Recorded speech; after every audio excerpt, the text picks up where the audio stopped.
Time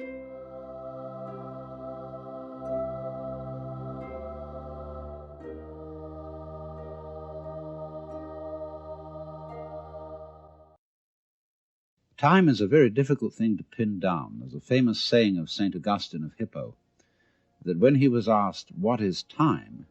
he said, "I know what it is, but when you ask me, I don't."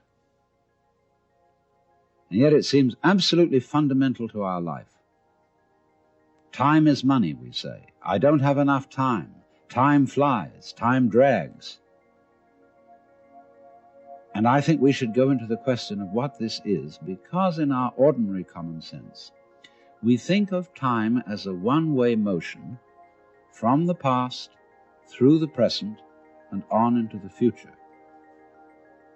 And that carries along with it another impression, which is to say that life moves from the past to the future in such a way that what happens now and what will happen is always the result of what has happened in the past. To understand the fallacy of that idea, we have to begin by asking, what do you mean by an event? Let's take the event of a human being coming into the world. Now, when does that event begin? Does it occur at the moment of parturition, when the baby actually comes out of its mother? Or does the baby begin at the moment of conception? Or does the baby begin when it was an evil gleam in its father's eye? Or does a baby begin when the spermatozoa are generated in the father, or the ovum in the mother? Or could you say a baby begins when its father is born, or when its mother is born? All these things can be thought of as beginnings. But we decide, for purposes of legal registration, that a life begins at the moment of parturition, and that is a purely arbitrary decision. And it has validity only because we all agree about it. Let me show you the same phenomenon in the dimension of space instead of the dimension of time. Let's ask, how big is the sun? Are we going to define the sun as limited by the extent of its fire? That's one possible definition. But we could equally well define the sphere of the sun by the extent of its heat. We could also define the sphere of the sun by the extent of its light. And each of these would be reasonable choices, except that it's rather difficult to keep track of the extent of its light, because we're inside it. And therefore we have arbitrarily agreed to define the sun by the limit of its visible fire.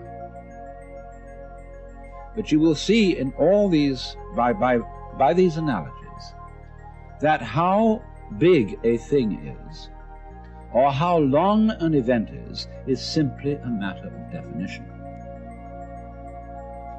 Now, therefore, when by simple definition, for purposes of discussion, we have divided events into certain periods, we'll say the First World War began in 1914 and it ended in 1918. Now, actually, all those things which led up to the First World War started long before 1914, and the repercussions of that war have continued long beyond 1918. How are we to distinguish an event from its repercussions? So you will see that because we have divided events from one another in this arbitrary way, we do that, and then we sort of forget we did it. And then we have a puzzle. How do events lead to each other? Because you see, in reality, there are no separate events. Life moves along like water. And it's all connected, as the source of a river is connected to the mouth and to the ocean. And all the events or things going on are like whirlpools in the stream. because you go there today and you see a whirlpool.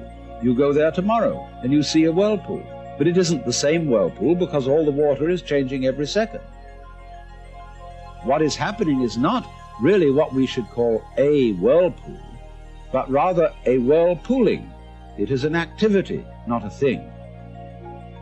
And indeed, every so-called thing can be called an event. We call, say, a house, housing. We call a mat, matting. And we could equally call a cat, a catting. So we could say the catting sat on the matting. And we would thereby have a world in which there were no things but only events. To give another illustration, a flame is something we say, there is a flame on the candle. But it would be more correct to say, there is a flaming on the candle, because the flame is a stream of hot gas. Let's take another amusing example. We say fist, and fist is a noun, and fist looks like a thing, but suddenly what happens to the fist when I open my hand? See, I was fisting. Now I'm handing it to you. So every kind of so-called thing can be spoken of as an event, and because events flow into each other, the fisting flows into the handing, we cannot say exactly where one ends and the other begins. So therefore, if we remember that, we shall see that we do not need the idea of causality to explain how a prior event influences a following event, because it's like this. Supposing I'm looking through a narrow slit in a fence, and a snake goes by.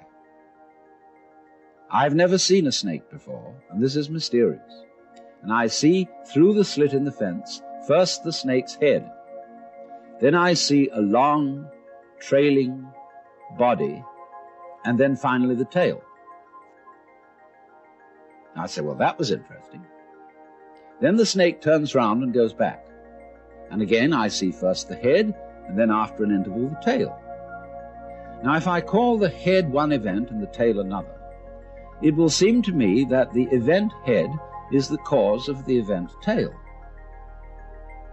and the tail is the effect. But if I look at the whole snake, I will see a head-tailed snake, and it would be simply absurd to say that the head of the snake is the cause of the tail, as if the snake came into being, first the head and then the tail. The snake comes into being out of its egg as a head-tailed snake. And so in exactly the same way, all events are really one event. We're looking, when we talk about different events, we're looking at different sections or parts of one continuous happening. And therefore, the idea of separate events which have to be linked by a mysterious process called cause and effect is completely unnecessary.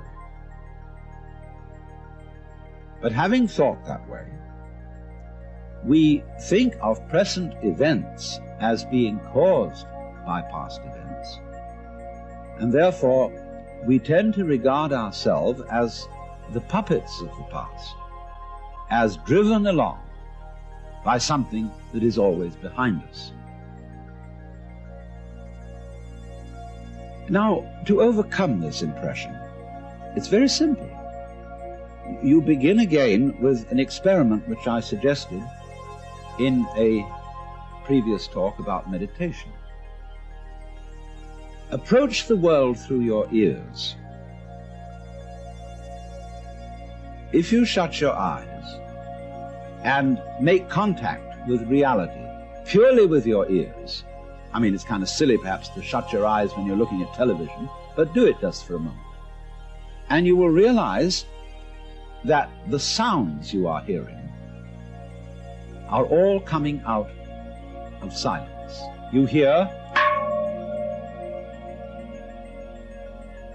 and it fades away, fades, and finally disappears. It's a curious world, this, isn't it? Because you hear all the realities in it, the sounds, suddenly coming out of nothing. You don't see any reason for them to begin. They just appear, and then they echo away through the corridors of the mind, which we call memory. Now, if you open your eyes, it's a little harder to see this with your eyes because, unlike sounds, the eyes sound static. Or rather, they look static. Everything looks still to your eyes. But you must understand that the world you are looking at, say when you look at a light, that light is vibrating. All material things are vibrations, and they are vibrating at you now in the same way as the sound was vibrating on your ears. In other words, the present world that you see is a vibration coming just as the sound comes out of silence. The light is coming out of space. It's coming out of nothing straight at you now and echoing away into the past. So the course of time is really very much like the course of a ship in the ocean. Because here's the ship, you see, and it leaves behind it a wake.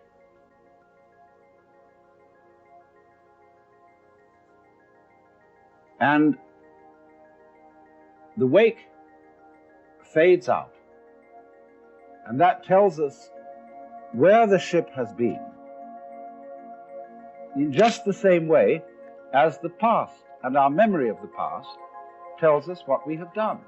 But as we go back into the past, and we go back and back to prehistory, and we use all kinds of instruments and scientific methods for detecting what happened, we eventually reach a point where all record of the past fades away in just the same way as the wake of the ship. Now, the important thing to remember in this illustration is that the wake doesn't drive the ship any more than the tail wags the dog. If I define myself as the whole field of events, we'll say the organism-environment field, which is the real me, then all the things that happen to me may be called my doing. And that is the real sense of karma. But when we speak about freedom from karma, freedom from being the puppet of the past, that simply involves a change in your thinking. It involves, in other words, you're getting rid of the habit of thought whereby you define yourself as the result of what has gone before, and instead get into the more plausible and more reasonable habit of thought, in terms of which you don't define yourself in terms of what you've done before, but in terms of what you're doing now. And that is liberation from the ridiculous situation of being a dog wagged by its tail.